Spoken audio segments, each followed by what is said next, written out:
자, 글로벌 증시가 우리나라 시장 개장하기 전에 흐름들을 전반적으로 살펴보니까 다 하락을 한 상황입니다. 앞서 말씀드렸던 중국에 대한 우려도 있고 또 은행에 대한 추가적인 악재가 나온 것이 부담 요인이 될 텐데요. 김민아 캐스터 연결해서 유럽 시장 상황부터 체크를 해보겠습니다. 유럽이 좀 부진했네요. 네, 맞습니다. 유럽의 주요국 증시들 일제히 하락한 채로 거래를 마쳤습니다. 약세 흐름을 면치를 못했는데요. 그 중심에는 중국발 위기가 있었습니다. 이렇게 우려감이 다시 한번 번지면서 시장에도 하방 압력이 가해졌고요. 따라서 유로스톡스 50 지수도 0.96%, 1% 가까이 되는 하락세를 나타냈습니다. 결국에는 4,288포인트에서 종가를 형성을 했는데요. 중국 경제는 지난 7월에 CPI가 마이너스를 기록하면서 디플레이션에 대한 우려감이 번지고 있습니다. 지난 7월에 수출이 14.5% 급감하는 등 이 침체 징후를 보이고 있는데 여기서 최근에 컨트리 가든이 디폴트 위기에 빠지면서 그 파장이 일파만파 커지고 있다는 평가를 받고 있는 건데요. 이 컨트리 가든이 디폴트 위기에 빠지게 되면서 중국판 리먼 사태가 발생할 수도 있다는 우려감까지 번지고 있습니다. 따라서 유럽 지수도 일제히 하락한 채로 거래를 마쳤습니다. 네, 이어서 원유 선물 가격 흐름 살펴보겠습니다. 원유 가격도 마찬가지로 중국에서의 이런 우려감 때문에 함께 움직였다고 보시면 되겠고요. 1% 넘는 약세를 기록했습니다. 1.73% 하락한 81.08달러의 거래를 마쳤는데 다시 이렇게 81달러 선까지 내려앉는 모습이 연출이 되기도 했는데요. 앞서서 말씀드렸던 이 중국 경제에 대한 우려감이 다시 한번 번졌고 이번에 중국의 경제 지표도 발표가 됐는데 이 경제 지표까지도 부진하게 나왔습니다. 소매 판매 같은 경우에 부진했다는 소식이 전해져 오면서 경기 둔화에 대한 우려감까지 번졌고요. 따라서 원유에 대한 가격까지도 이렇게 1% 넘는 타격을 받았습니다. 네, 이렇게 원유 선물 가격 흐름과 유럽 증시 마감 상황 전달해 드렸고요. 이어서 미국 증시 마감 상황은 SH인베스트먼트 김선영 연구원 통해서 들어보겠습니다. 네, 연구원님 안녕하세요. 네, 안녕하십니까. 네, 미국 증시 자세한 상황 전달해 주시죠.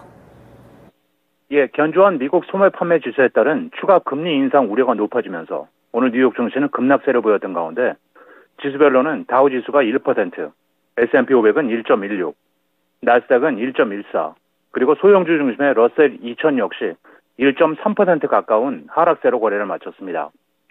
미국 실물 경제의 버팀목이자 종합적인 경제 건전성을 평가할 수 있는 척도인 7월 소매 판매가 넉 달 연속 증가 추세를 지속하면서 전달 대비 0.7%가 증가해 예상치였던 0.4%를 상회한 데 따라 미국 국채금리의 상승세가 이어지면서 시장에 부담으로 적용했던 가운데 세부 항목별로는 의류, 스포츠용품, 식당, 술집 등 13개 소매 품목 가운데 9개 품목에서 매출이 증가했으며 특히 온라인 쇼핑을 비롯한 점포 소매 판매 매출이 1.9% 증가해 전체 품목 중 가장 높은 증가율을 보였으며 자동차 등을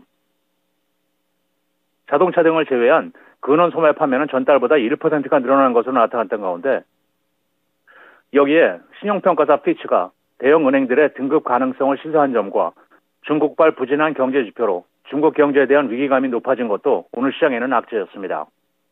오늘 S&P 500의 전업종이 하락했던 가운데 벤치마크인 10년 만기 국채금리는 전일 대비 상승해 작년 10월 이후 최고인 4.22%로 거래를 마쳤으며 달러 인덱스 역시 0.03%의 상승세를 보였습니다.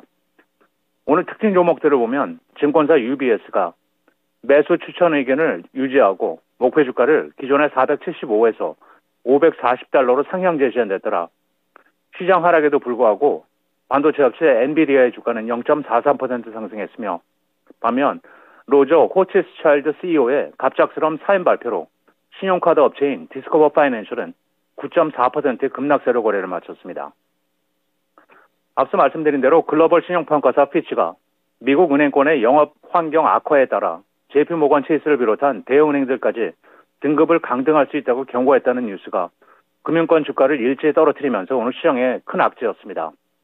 피치의 크리스 울프 애널리스트는 피치가 은행 영업 환경 등급을 다시 한 단계 내려 AA-에서 A+가 되면 이것은 곧 개별 은행들의 재무 기준도 재조정에 부정적인 등급 조치를 내릴 수밖에 없는 상황이라면서 피치는 지난 6월 미국 은행권 영업 환경 등급을 AA에서 한 단계 낮춘 AA-로 강등했고, 피치는 은행 환경 강등 이후에 개별 은행 등급은 손대지 않았지만 만일 환경 등급을 한 차례 더 내린다면 그때는 개별 은행 등급까지 손을 볼 수 있다는 의미로 현재 미국 은행 가운데 규모면에서 1위를 달리고 있는 JP모건 체이스는 신용 등급이 AA-로 영업 환경이 그보다 낮은 A+로 떨어지게 된다면 아무리 1등 은행이라고 해도 그 등급을 A+로 함께 떨어뜨릴 수밖에 없다고 잘라 말했습니다. 미국 주택건설업체들의 경기 낙관 지수가 7개월 만에 하락 반전됐다는 소식입니다. 전미 주택건설협회와 월스파고 주택시장 지수에 따르면 신축 주택시장의 8월 건축업자 낙관 지수는 전달 대비 6포인트가 하락한 50을 기록해 7개월 만에 처음으로 하락하면서 지난 5월 이후 최저 수준을 보였습니다. 협회 측은 건설 노동자 부족, 건설 가능 부지 부족의 지속적인 영향으로 모기지 금리 상승과 높은 건설 비용으로 인해 건축업자들의 심리가 악화됐다고 설명하면서 30년 고정 대출의 평균 금리인 모기지 금리는 지난 14일 기준 7.24%를 기록한 바 있습니다. 건축업의 심리를 구성하는 세 가지 구성 요소 중 현재 판매 조건은 5포인트가 하락한 57, 향후 6개월간의 예상 판매는 4포인트가 하락한 55, 그리고 구매자 트래픽은 6포인트가 하락해 34를 기록했는데요. 협회 측은 미국 주택시장은 현재 전국적으로 약 150만 채의 주택이 필요한 상태이며 높은 모기지 금리와 주택 구매자 활동이 감소하면서 건축업자들이 판매 인센티브를 사용하는 경우가 늘었다면서 건축업자들의 가격 인하 비율은 7월에 22%에서 8월에는 25% 증가했고 평균 가격 인하는 약 6%였다고 지적하고 있습니다. 다우지수의 구성 종목인 미국 최대 건축자재 소매업체 홈디포가 예상을 상회한 분기 실적 발표로 오늘 시장의 하락에도 불구하고 0.68%의 상승으로 거래를 마쳤습니다. 홈디포는 2, 4분기에 주당 $4 65센트, 매출은 429억 2천만 달러를 기록했다고 발표했는데요. 이것은 시장의 컨센서스인 주당 $4 45센트와 422억 3천만 달러의 매출 예상을 모두 넘어선 것이었습니다. 하지만 전년 동기의 주당 순이익 $5 5센트와 매출 437억 9천만 달러보다는 여전히 줄어든 수치였는데요. 홈디포가 월가 예상치를 넘어선 것은 3분기 만에 처음이었지만 여전히 올해 매출이 전년 동기 대비 2에서 5% 사이로 감소할 것이라는 지침을 내놨고 이와 함께 이사회는 150억 달러 규모의 자사주 매입을 승인했다고 덧붙였습니다. 마지막으로 내일은 연방상무부의 7월 주택 착공과 건축 허가 건수가 발표되며 시장 예상은 144만 6천 건의 착공과 146만 건의 허가 건수, 그리고 7월의 산업생산, 모기지은행협회의 주간 모기지 신청 건수, 에너지청의 주간 원유 재고, 그리고 지난달 열렸던 7월 FOMC의 의사록이 공개되며 다우지수의 구성 종목인 시스코 시스템스를 시작으로 타겟코프, 니오잉크, TJX, 시놉시스, 브링커 인터내셔널, 울프스피드, 에브넷, 스톤코, 더 칠드런스 플레이스, 페이코 잉크, JD.com, 퍼포먼스 푸드, 그리고 쉽파이낸스 인터내셔널이 지난 분기 실적을 발표하게 됩니다. 네, 이렇게 미국 증시 마감 상황까지 들어봤습니다. 말씀 고맙습니다. 네, 감사합니다. 네, 유럽 증시에 이어서 미국 증시 마감 상황까지 함께 들어봤는데요. 이어서 월요일 시장 국내 증시는 어떻게 마감을 했을지 함께 살펴보도록 하겠습니다.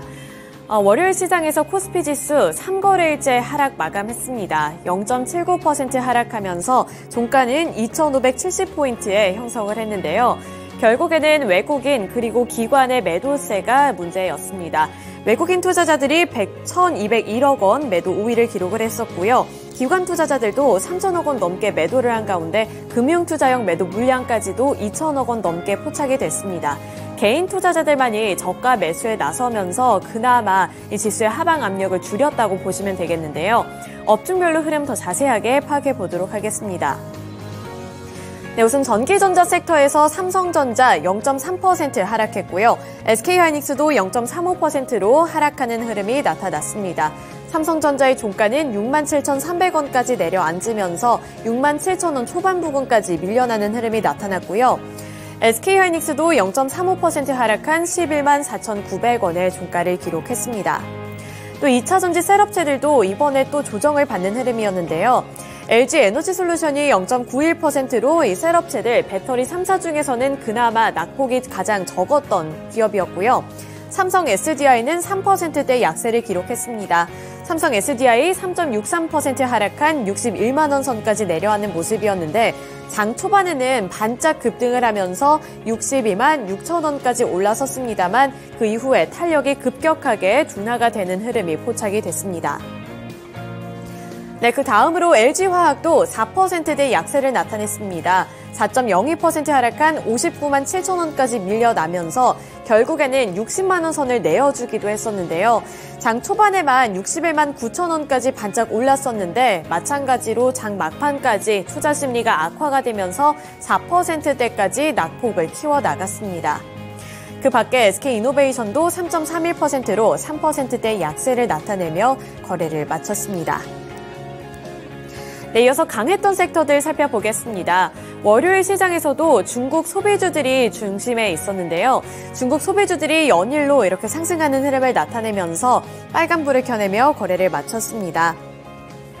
우선 소비주들 중에서도 섬유 의복 관련 종목들 살펴보도록 하죠.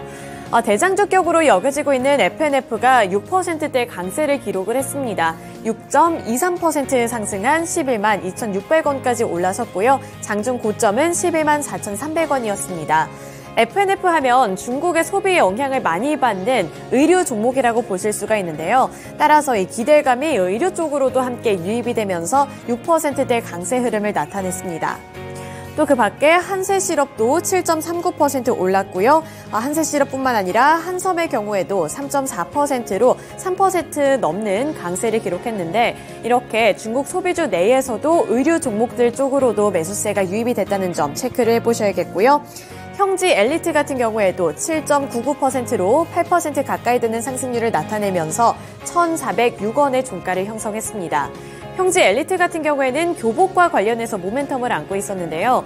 이렇게 중국에서 교복 수요가 늘어날 것이고 특히 그 안에서도 하이엔드급 교복에 대한 수요가 늘어날 것이라는 전망과 함께 주목을 받았다고 보시면 되겠고요. 중국인 단체 관광객이 허용됨에 따라서 형지 엘리트 쪽으로도 관심이 더 높아질 것이다 라는 전망과 함께 주목을 받았던 종목이라고 보시면 되겠습니다. 네, 이렇게 의류주들 살펴봤는데요. 중국 소비하면 가장 먼저 떠오르는 키워드는 화장품주들입니다. 화장품주들이 이렇게 단체 관광 허용이라는 키워드를 안고서 최근 연일로 급등하는 양상이 나타났는데 월요일 시장에서도 마찬가지였습니다. 특히 코스맥스와 같은 제조업체들의 주가도 또 한 번 올라가는 모습이었는데요. 코스맥스가 6.76% 오른 14만 2,100원의 종가를 기록을 했습니다. 또 코스맥스뿐만 아니라 한국콜마의 경우에도 2.29% 오른 58,100원을 기록을 했는데요. 다만 장 초반에 더 강했었고 막판에 가서는 탄력이 조금씩 둔화가 되면서 윗꼬리를 단체로 거래를 마쳤다는 점도 함께 체크를 해보셔야겠습니다. 그뿐만 아니라 에이블 CNC가 2.53% 올랐고요. 이츠한불도 3.77% 오르면서 전반적으로 이 화장품주들을 향한 투자 심리는 식지 않고 열기가 계속되는 모습이 나타났습니다. 네, 이어서 테마로 묶어서 함께 강했던 섹터가 또 한 가지가 있었는데요. 오랜만에 음식료품 섹터에서 빨간불이 들어왔습니다. 대표적인 기업들의 주가가 일제히 오르는 모습이 나타났는데 그 중심에는 공통점으로 호실적이라는 단어가 있습니다. 우선 오리온의 경우 5.72% 상승률을 나타냈고요. 농심도 3.16% 오른 가운데 오뚜기가 2.77% 그리고 삼양식품이 29.98%로 상한가로 거래를 마쳤습니다. 우선 농심부터 살펴보도록 하죠. 농심이 3.16% 오른 47만 3,500원의 종가를 기록을 했는데요. 사실 장 초반에 개장 직후에 강한 흐름을 나타냈다가 탄력이 급격하게 둔화가 되면서 장중에는 하락 전환하기도 했습니다. 이렇게 지지부진한 흐름을 오전장에서 나타내다가 다시 오후장 들어서는 반등하는 움직임이 나타났는데요. 따라서 결국에는 상승 전환에 성공을 했고 3%대 상승률로 거래를 마쳤습니다. 이 농심의 경우에는 호실적을 기록을 했는데 올해 상반기 매출의 경우 작년 동기보다 13.8% 증가한 1조 6,979억 원을 기록을 했고요. 영업이익도 같은 기간 204.5% 늘어난 1,175억 원으로 잠정 집계됐다고 공시를 했습니다. NH투자증권에서는 국내 라면 가격 인하 관련 우려는 이미 주가에 충분히 반영이 됐고 미국 법인 매출 성장률과 수익성 지표 개선에 주목을 해야 한다고 말을 했는데요. 이렇게 앞으로에 대한 기대감까지 짚어지면서 농심의 경우에도 3%대 강세를 나타냈습니다. 그 다음으로 가장 강했던 삼양식품 살펴보겠습니다. 삼양식품이 결국에는 상한가로 거래를 마쳤는데요. 마찬가지로 올해 2분기 2,854억 원의 매출액을 기록을 했고 영업이익의 경우에는 440억 원을 기록했습니다. 매출액은 전년 동기 대비 11.8% 증가한 수준이었고요. 영업이익은 61.2% 증가한 수준을 나타내면서 이 F&G가 추정했던 시장의 예상치를 큰 폭으로 웃도는 실적을 기록을 했습니다. 또 여기에 공장과 관련해서 증설을 한다라는 소식까지 전달이 되면서 앞으로의 전망이 긍정적으로 제시가 됐고요. 따라서 투자 심리가 일제히 개선되면서 음식료품 종목들 중에서도 가장 강한 흐름을 나타냈습니다. 네, 다음으로 오리온 살펴보겠습니다. 오리온도 5%대 강세로 거래를 마쳤는데요. 오리온 마찬가지로 호실적을 나타냈습니다. 2분기 영업이익이 25%가량 증가하는 호실적을 나타낸 건데요. 매출과 영업이익이 동반 성장한 국내 법인 그리고 중국 법인이 실적 효과를 톡톡하게 나타냈다라는 증권업계 분석이 제시가 됐습니다. 영업이익 같은 경우에는 전년과 비교했을 때 25.1% 증가했고요. 매출액의 경우에도 13.8%가량 증가하는 모습을 나타내면서 견조한 실적 흐름을 나타냈다고 보실 수가 있고요. 마지막으로 빙그레 보겠습니다. 빙그레의 경우에도 12.45%로 두 자릿수대 상승률을 나타냈습니다. 보시면 장중에 지지부진한 흐름이 이어졌습니다만 막판에 가서 이렇게 매수세가 몰렸고요. 따라서 10% 넘는 상승률을 나타내줬는데요. 빙그레도 역대 최대 매출을 기록했습니다. 해외 사업 분야에서 역대 최대 매출을 기록했다고 하는데요. 여기에 힘을 입어 2분기 영업이익이 전년 동기 대비 2배 이상 증가했다고 밝혔습니다. 2분기 연결 재무제표 기준 매출액의 경우에는 3,887억 원을 기록을 했고요. 영업이익은 462억 원을 기록했는데 전년 동기 대비 매출액은 6.4% 그리고 영업이익은 119% 증가했습니다. 특히나 수급적인 특징도 한 가지 살펴볼 수가 있었는데요.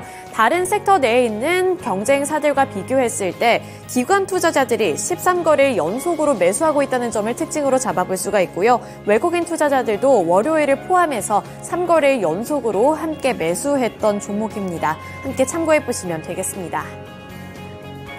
네, 넘어가서 코스닥 시장 살펴보겠습니다. 코스닥 지수는 4거래일 만에 하락했습니다. 1%대 약세로 거래를 마쳤는데요. 종가는 901포인트 선에서 형성을 했습니다. 업종별로 더 자세하게 보실 텐데요. 에코프로 그룹주들 약세를 기록했습니다. 에코프로가 3.87% 하락한 109만 3천 원의 종가를 기록을 했는데 장중에 낙폭을 더 키우나 싶었는데 그래도 막판에 가서는 조금 회복하는 움직임이 나타나면서 낙폭을 줄였습니다. 3%대까지 줄인 모습이었고요. 에코프로 BM의 경우 1.7% 하락한 31만 8천 원까지 밀려났는데 사실 장중의 저점은 30만 7천 원까지 내려앉았었습니다.